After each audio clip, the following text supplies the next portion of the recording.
Welcome to Chillin' 101. We hope this video helps. You start by powering down and unplugging the keyboard so you don't short anything. Once done, flip it over and rest it on a soft cloth to protect the case. Use a wire or plastic keycap puller on standard keys. Hook under both sides and pull straight up to avoid bending stems. For larger keys, locate stabilizer clips first. Take your time. This prevents snapped switches and keeps stabilizers intact as you remove the first row of caps. Once the basic caps are off, move to the complex ones. The spacebar and large modifiers have stabilizers that clip onto the stem. You should depress the stabilizer clip with a small flat tool while lifting the cap to free it evenly. This avoids twisting and bent wires.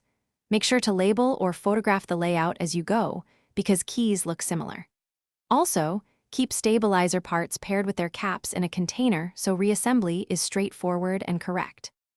You finish by cleaning and inspecting. Brush dust from switch housings, wipe keycap interiors with a damp cloth or isopropyl swab, and let everything dry. Then align each cap over its stem and press straight down until you feel a click. Do not rock caps into place because that stresses stems. If a key feels wobbly, check stabilizer wires and clips for deformation and replace if needed. This troubleshooting tip fixes most reassembly issues quickly. Thanks for watching. Consider subscribing if we helped you.